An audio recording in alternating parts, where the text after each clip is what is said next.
Good morning, good evening, and wherever the sun might find you. My name is Walt, and welcome aboard another Coffee and Concepts. If you're just joining our show for the first time, we grab a cup of coffee and a cool idea, talk about it for about 10 or 15 minutes, and hopefully I don't get booed off stage before then. But seeing as I'm the only one here, shouldn't be a problem with that. Over on the feed, we have Lauren, who is saying, "I needs my coffee." Probably not in that deep a voice, but it's all good. Scott Moon is saying, "Good morning." Over on the YouTube side, I believe we have somebody else who has not commented, so I can't see who you is, but that's okay. So this morning, we are taking in my cool, somewhat faded United States Army mug, a little bit of a Kona blend of coffee. So the Kona coffees are usually come from the Kona section of Hawaii, where they have this really dense volcanic soil, produces a really, really, really fine coffee bean. When you're drinking it, it's usually a lighter roast. It's either a light or a medium roast, depending on the time of year that the beans are harvested, or the time of hey. Guy Anthony DeMarco joining us. So depending on the time of year that the beans are roasted, you might have lighter roast, you might have a medium roast. It's got a really sharp taste to it, a slight hint of like a floral taste. And then, of course, always most coffee, if it's made correctly, has just a little bit of bitterness, just to kind of wake up the palate. So a little bit of coffee, a little bit of Kona, aloha, if you're taking in some Kona coffee for yourself this morning. So now that we've gotten the coffee down and out of the way, I want to talk about a quick concept that it plagues all around the all around fiction, and you usually see it in first-time writers who desperately want that novel that they're writing as an escape, something to make them feel better about a situation, current situation, something that might be coming up where they feel inadequate. And you know them, you've met them.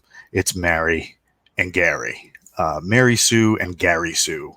These are characters who are so either unbelievably talented or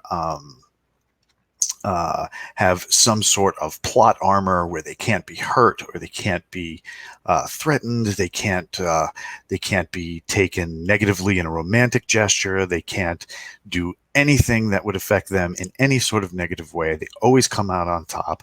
They always have the winning hand at poker. They always get the girl or the guy. I mean, there's no end to how this description can go. It's somebody who is immune to the types of things we see in all sorts of plots, things that make a plot interesting. These characters constantly come from a place of they always have the best of everything. They have the sharpest intellect, the best clothes, because they're so well trained, so forth and so on. But you never get a sense of where that training is coming from. You never see the training. It's never talked about. You just take it at faith that this person has gone through these experiences, and like I said, they're immune to the plot. A classic example of a Mary Sue that in a lot of the first few movies was Rey from the new Star Wars films. She automatically knew how to do everything.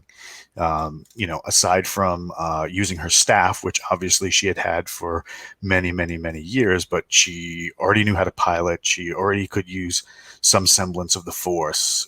There was lightsaber training. I mean, there's no end to the arguments that could be made for or against her in that situation. Scott Moon is like John Wick. Hey, John Gibbons has joined. Speaking of another John, or John McClane, John Wayne. What is up with heroes named John being total badasses? Scott throwing it down early this morning. So, um, what can you do if you're a writer and you have that sense of something's wrong? I've written something where there's no sense of training. There's no lead up. They don't ever fail. They're never hurt. What do I do for that? One thing you can do is you can show in either flashback or what have you some of those instances where they have received that training, or they were hurt, or there was some complication that they couldn't overcome by themselves. And that's the biggest thing that you see in some of these characters, is that they're John Gibbons across the pond answering Scott Moon's assessment that all Johns are total badasses. But I mean, you can go back and show some of these instances where the characters might have needed some help, because in a lot of these Mary Sue, Gary Sue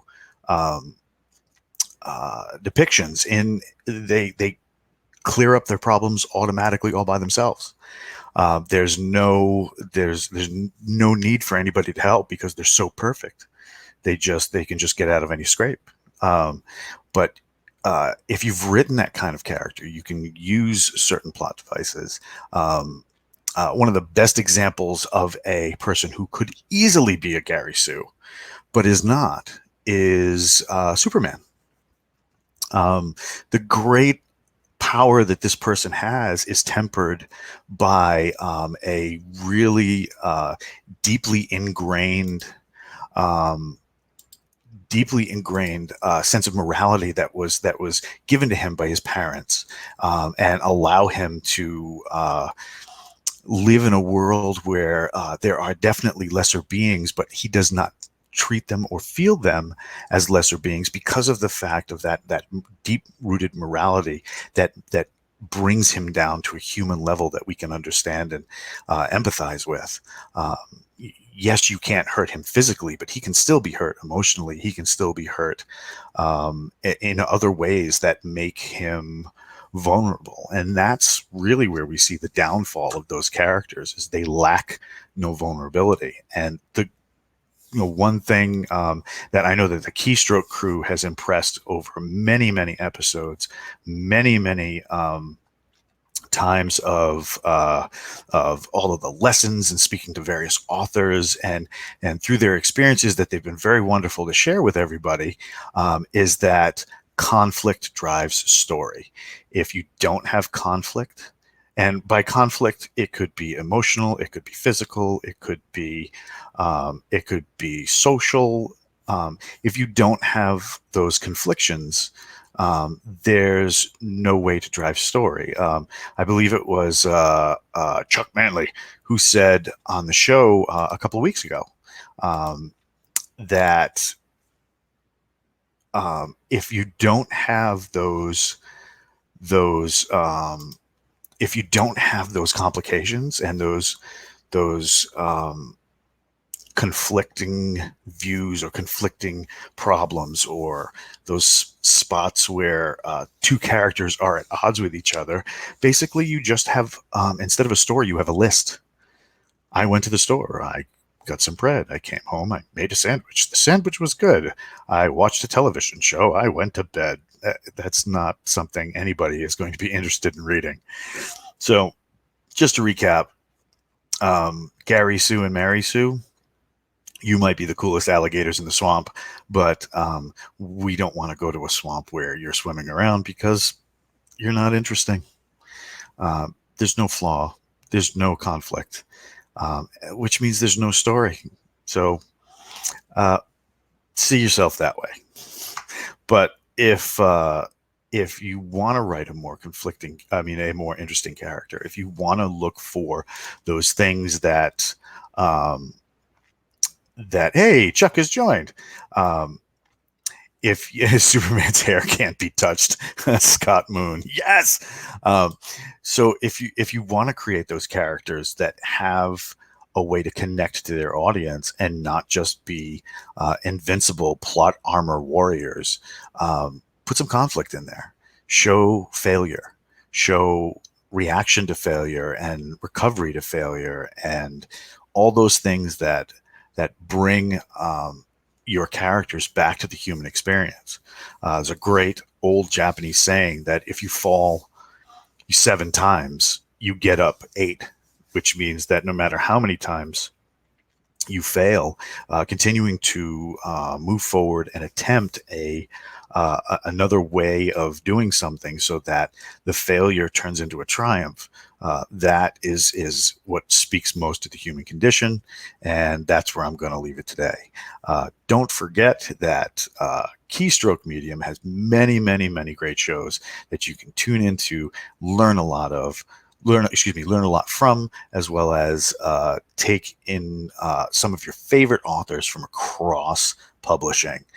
We have Keystroke Medium Live on Monday nights, where you get some of the best. I got people pinging me.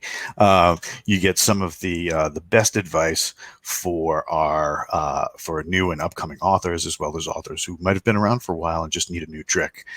Tuesday mornings, I'm here at 7:30 for a 10-minute wake up, maybe a little coffee in your cup, maybe a little concept to throw at you to think of during the day. Thursday nights, we have the Writer's Journey, where Lauren and Kayleen take a little bit of, dear Lord, man, I can't even edit this in post. So Kayleen and Lauren take steps that we all have to take in becoming accomplished writers by traveling through those steps on our climb to publishing our books. We have a plethora of shows that are going to be coming up to you in the near and very, very soon, in the near future, as well as in the coming months. So please tune in, grab your favorite cup of coffee, sit down and hang out with the Keystroke crew. My name is Walt. Thank you for coming out, and we'll catch you next time for a little reading, writing, and a little bit more on Keystroke Medium. Cheers.